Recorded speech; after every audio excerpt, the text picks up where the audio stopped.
परीक्षा पे चर्चा का हमारा सफर अष्टलक्ष्मी यानी नॉर्थ ईस्ट भी पहुंचा और गुवाहाटी में परीक्षा पे चर्चा, और वो भी ब्रह्मपुत्रा के उस बहते हुए प्रवाह के बीच मजे से सैर करते करते चर्चा भी चलती रही।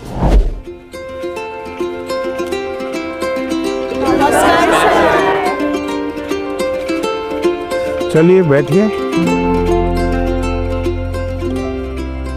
प्रणाम माननीय प्रधानमंत्री जी, हम सभी आपको एक गमछा पहनाना चाहते हैं। जरूर। असम में आए और गमछा न हो।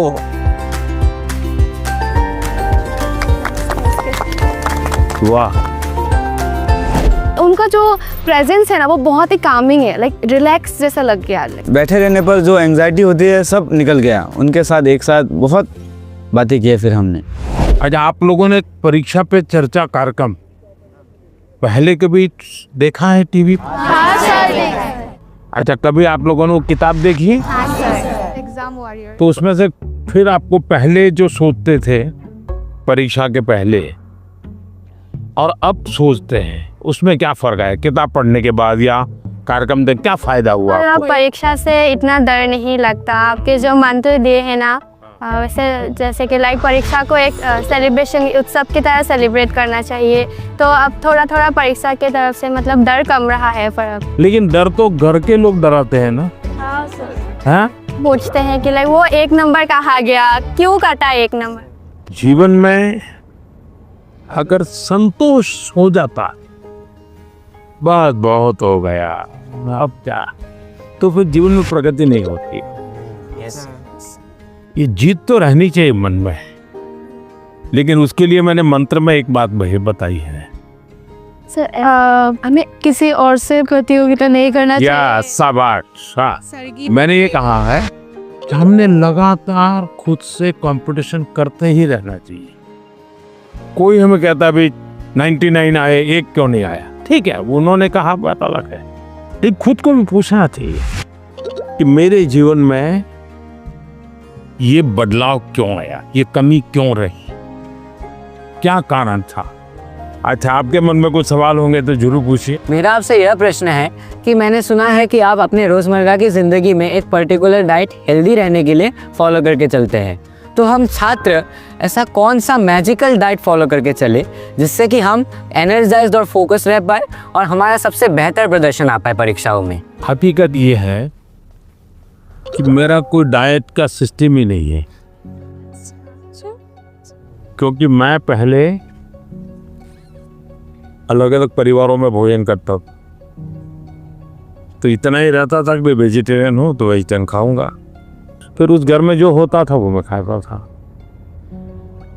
दूसरा, मुझे खुद को कभी पकाना पड़ता था, कभी खिचड़ी पका देता था।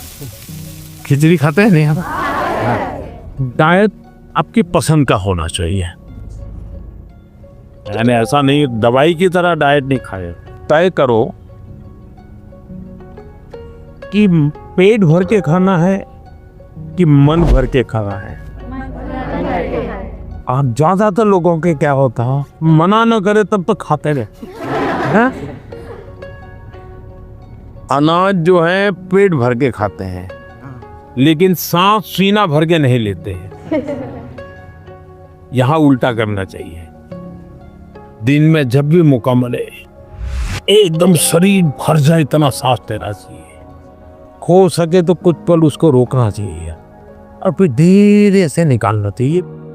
हम लोग क्या करते हैं, खाना यानी बाकी 50 कामों में शरीर को सबसे आखिरी प्रायोरिटी देते हैं, लास्ट प्रायोरिटी।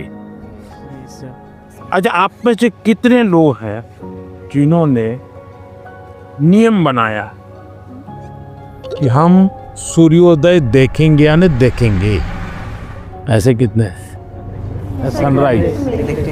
ये शरीर को ये चीजें एक ताजगी देती हैं, एक एनर्जी देती हैं। इनको हमने आदत बनाई है, शरीर को सबसे पहले प्रायोरिटी दिलाती।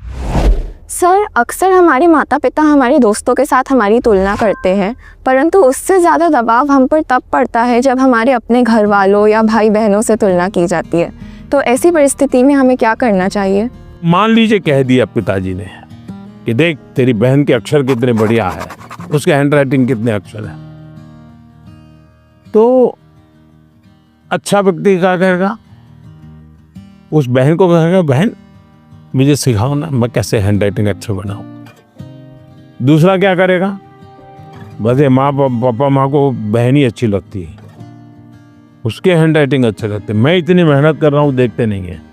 अगर परिवार में भी किसी एक की अच्छाई की बात होती है तो हमने उस भाई या उस बहन से उसकी अच्छाइयों को सीखने का प्रयास करना चाहिए और पिता माता को कहना चाहिए कि आपने अच्छी बात बताई, ये चीज मेरे में नहीं है, मुझे बताइए मैं कैसे इसको तैयार करूं। तो पिता माता का आपकी तरफ देखने का तो देखिए ये बुरा नहीं मानता है, ये इसमें से सीखने का प्रयास करता है।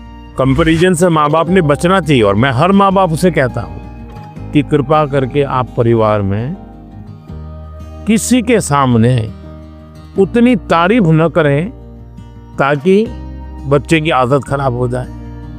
इतनी तारीफ न करें एक बच्चे की कि दूसरे बच्चे को लगे कि देखो हर बार ये तो इसकी बात दुनिया में बताते रहते, मेरी तो बताते नहीं।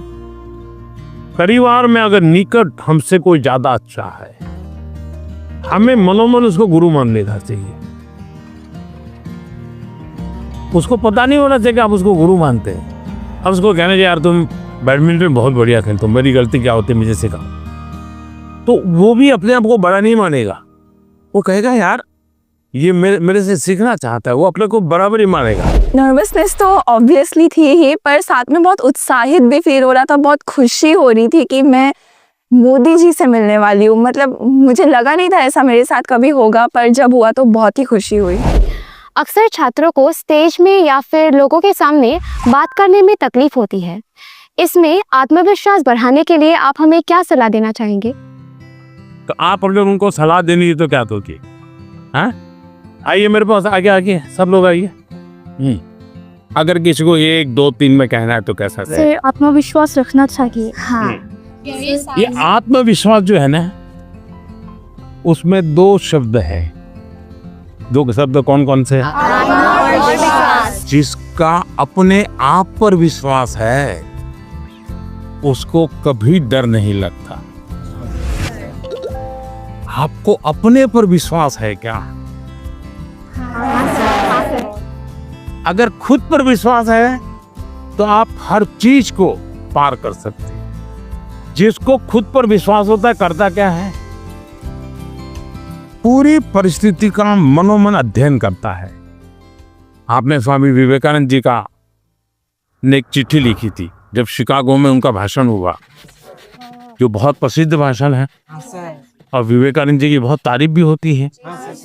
लेकिन उन्होंने अपने एक शिष्य को चिट्ठी लिखी, जब मुझे शिकागो में बोलना था मैं बहुत नर्वस हो गया कि दुनिया के इतने बड़े बड़े विद्वान, आयु में इतने बड़े बड़े लोग, इतने तपस्वी लोग, मैं क्या बोलूँगा। तो उन्होंने उसको लिखा मैं बहुत था, और फिर बोले मैंने मन में माँ सरस्वती को याद किया और माँ सरस्वती को मैंने कहा कि माँ मुझ में जितनी शक्ति है उसको जगा दो, जो कुछ मैं सीखा हूँ वो एक साथ मेरे जुबा पे आ जाए।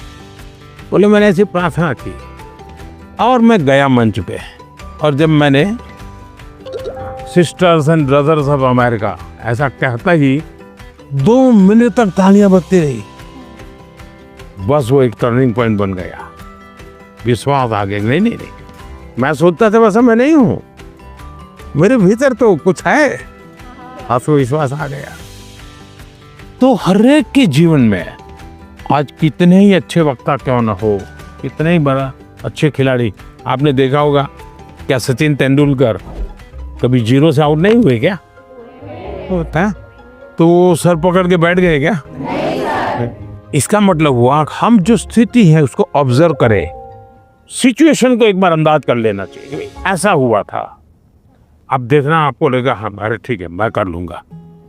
जो आत्मविश्वास शब्द है ना उसको सच्चे अर्थ में जीवन में समझना चाहिए। आत्मा की बात, खुद की बात है, कोई ठीक नहीं करता है, हमें ही करना होता है। मैं आपके सामने गाना प्रस्तुत करना चाहूँगी। हाँ, गाना सुनाओगी? हाँ, डॉक्टर भूपेन हाजरिका का। अरे वाह, बताइए। रे সপোন ৰহত হানি ক্লান্ত লুইতৰে হেঙুলীয়া পানী। वाह, हमारे गांव में हमारे घर के पास माईजान टी स्टेट है। वहाँ पर मेरी मामी 8 सालों से चाय पत्ती तोड़ने की काम करती है। ओ, तो आप चाय बागान से है। यस। आप पढ़ती हैं अच्छी तरह, माँ पढ़ाती है और चाय का भी काम करती है। तो क्या लाई हो? मैं आपके लिए चाय पत्ती लाई। तो मुझे चाय बनानी होगी। हैं? चलिए, बहुत बहुत धन्यवाद। आपकी माँ को हमारा प्रणाम कह देना। मैंने कभी सोचा ही नहीं था कि टी गार्डन का लड़का होकर मैं प्रधानमंत्री जी से मिल पाऊंगा। मुझे विश्वास ही नहीं हो रहा है कि मैं प्रधानमंत्री जी से मिल पाया। इतना जनरेशन गैप होने के बाद भी जब वो हमारे बातों को समझते हैं, मतलब बहुत अच्छा लगा। आपने देखा कि कैसे एग्जाम की बात तो हुई ही, साथ ही लोकल संगीत, असम की चाय, वो भी परीक्षा पे चर्चा का यादगार हिस्सा बन गई। परीक्षा एक ऐसा अवसर है और परीक्षा के लिए हेल्दी कंपटीशन की भावना हमारी तैयारी को और बेहतरीन बनाती है। इन सभी चर्चाओं में स्थान अलग अलग थे, स्टूडेंट्स अलग अलग थे, अनुभव अलग थे, लेकिन हर चर्चा का उद्देश्य एक ही था, हर स्टूडेंट को सुनना, समझना और साथ मिलकर कुछ न कुछ सीखना। आप सभी को मेरी बहुत बहुत शुभकामनाएं।